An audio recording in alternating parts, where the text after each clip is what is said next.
Honorable Speaker, honorable colleagues. My name is Honorable Benjamin Bem Mzondu. I speak for the people of Makudi Goma. We are from Benue State. And by the leave of this House, I'm the ambassador of the unemployed youths of Nigeria. I rise this morning to move a motion on the urgent need to save 900 medical officers from losing their jobs over the termination of a public-private partnership concession agreement on Garki General Hospital, Abuja. I so move.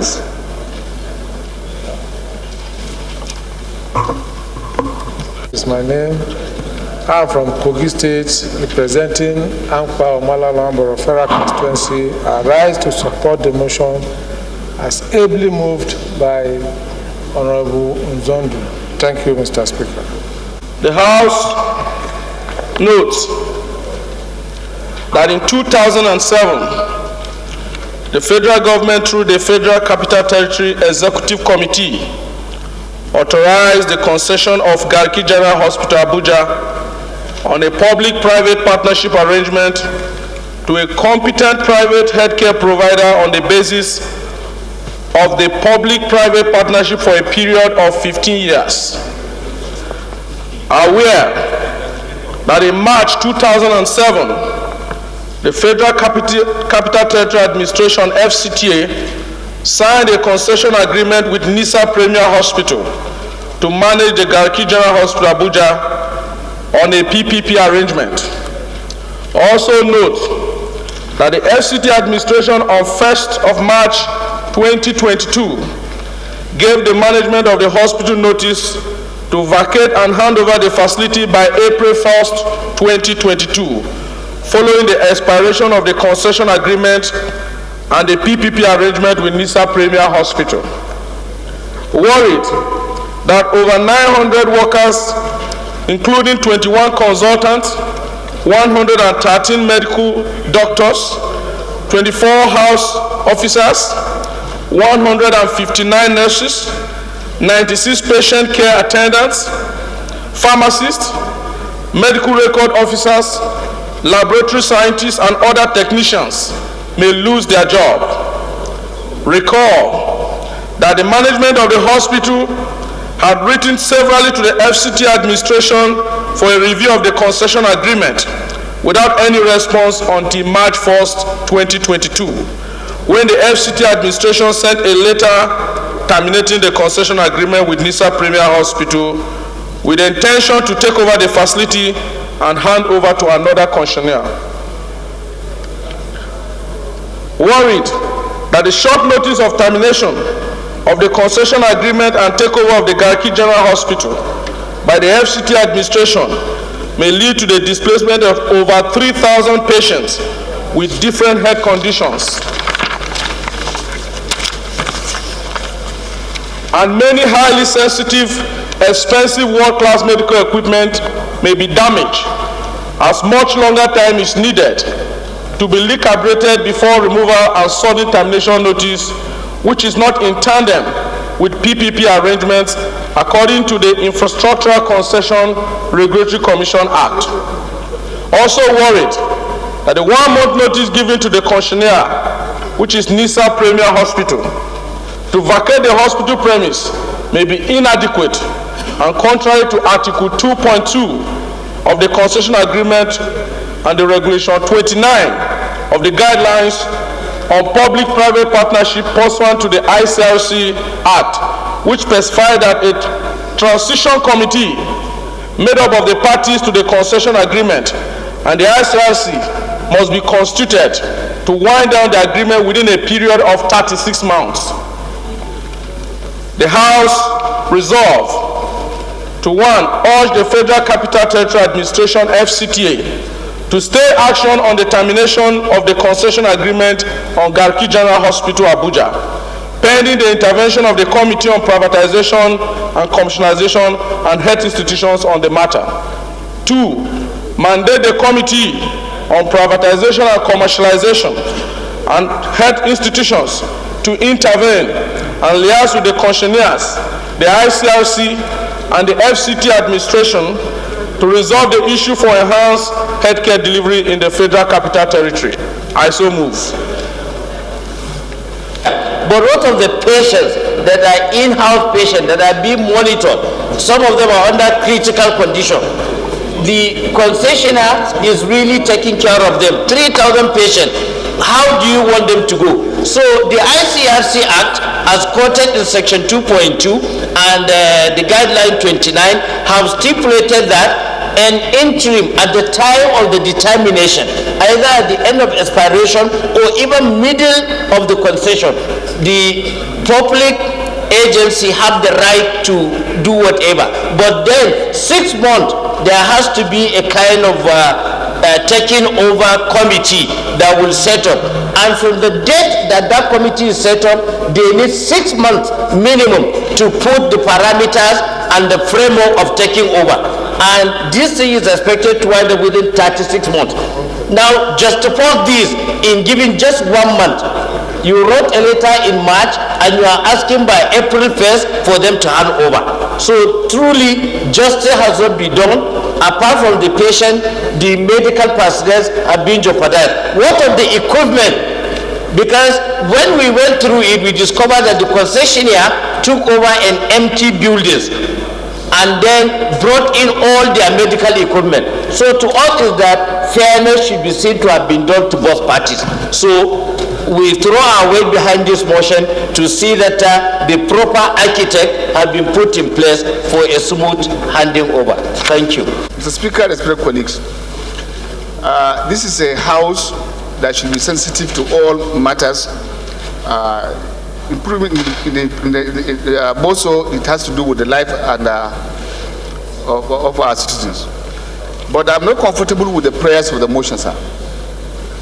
What the mover of the motion have said, he has given us one side of the story.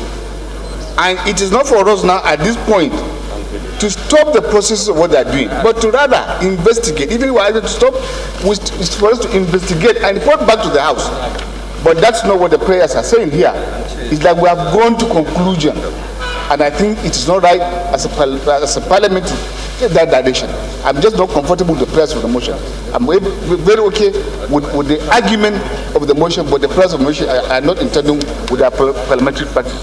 Thank you very much, sir. That there is a breach of the law. Yes. They were there. As a parliamentarian, where the instant comes, yes, we could generate interest in terms of submission of facts, but to the essence of inspection, I think they have gone beyond. Who went to inspect? He said it in his argument here. That who went to inspect? He went there to inspect, and they have found out that they even went to say that when the person was taking over, it was an empty and what. These are not the details for him. And these are not details for any member who is presenting a motion. Even if you are privileged to transfer information, I think it's not all. At this moment, I would say the owner of Garki Hospital, the one they're talking about, is the owner of NISA, one of the biggest hospitals here in Abuja, and may be beneficiary of his own activity. We know his work, his competence. They have gone to court, and that's why the prayers I plead to the House, allow the motion pass, but it has to be under investigation. I want to go along with the Deputy Speaker, and at the same time must not throw away the baby with bathwater, simply because what he has brought was brought yesterday under a matter of urgent public importance, but it was disregarded by virtue of our rules and others. Having said that, Mr. Speaker, today it has come. You can go for investigation. But I want clarification, because I want to speak from the point of knowledge. This regulation that has been referred to here, 2.2, I think it's better for him to give us insight to that article, which is very important, so that we be guided accordingly. We just read it here. We don't know what it means. And it's very important for him to give us details about that. Thank you. The issue here is the issue of procedure. This very honorable House made a law, the ICRC Act. A major clause in that act, which is 2.2, stipulates that for any concessionaire to terminate or for any agreement to be terminated, we need 36 months. You need 36 months within which to work that transition. But in this case, 30 days is given to the investor who has put in so much money. As we speak to you, Mr. Speaker, you have children in the incubator machine there who need minimum 90 days. And we're talking about 30 days here. We have the mortuary that is filled up. How do you evacuate it? As we speak, we have some patients that are on life support machines. You give them 30 days. This is a violation of laws made by this house. We are not saying that the FCTA does not own the facility. They own it. They are the landlords. But the tenant also have rights, and their rights will also be respected. The DS has rightly said that we can investigate the matter. Yes, agreed, we can investigate it. But looking at the time frame, from the 1st of March to the 1st of April, we have less than 15 working days as we speak. How do we write letters? When do we get our votes out and write letters to invite these people here before we can investigate and submit? But purely, majorly, Right Honorable Speaker, is a matter of procedure. If this House made a law and in her wisdom say 36 months within which you terminate an agreement, why will the FCTA, who will legislate for, now come and say 30 days, leave the facility? There are a lot of questions that desire to be answered here, but an investigation will bring it out. So I also want to agree, we can amend it to investigate, but why investigating if we are not concluded and 1st of April is here? What happens? So why don't we take the Deputy Speaker's amendment and marry pause on the termination pending the conclusion of the investigation of the House. So that way, otherwise if you investigate and you find out that they've actually broken the law, but then they've kicked them out, do you not tell them to come back or dismantle? So we can marry the two, the amendment and the Honorable Mansour. Colleagues, Mansour Manu Soro, Daras Uganjua, Federal Constituency. Mr. Speaker, I rise to propose an amendment to Prayer 1 to the effect that the House urge the Federal Capital Territory Administration to stay action on the termination of the concession agreement on the Garki General Hospital, Abuja, pending the investigation of the House Committee on Privatization and Commercialization and Health Institutions on the matter. I so amend.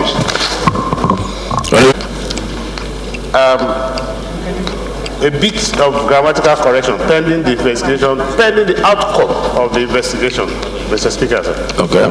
So that at least maintain status quo, that is stay action pending the outcome of the investigation of the matter. On the same run-on line the way Honorable Maso explained, I so second, sir. Okay. Those in favor of the amendment, please say aye. Those guys will say nay. Ayes have it. I think there should be a second amendment flowing from the first amendment that the committee should investigate the matter, and then we give them a time frame. We give them a time frame. Already with federal concession for Osun State.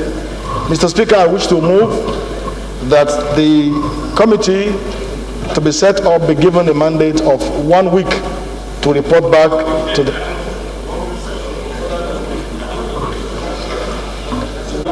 Today is 17th. So I think if we give them 1 week, which is 5 working days, Mr. Speaker, I want to move that we give them 1 week to submit to the House for further legislative action. I so move, Mr. Speaker.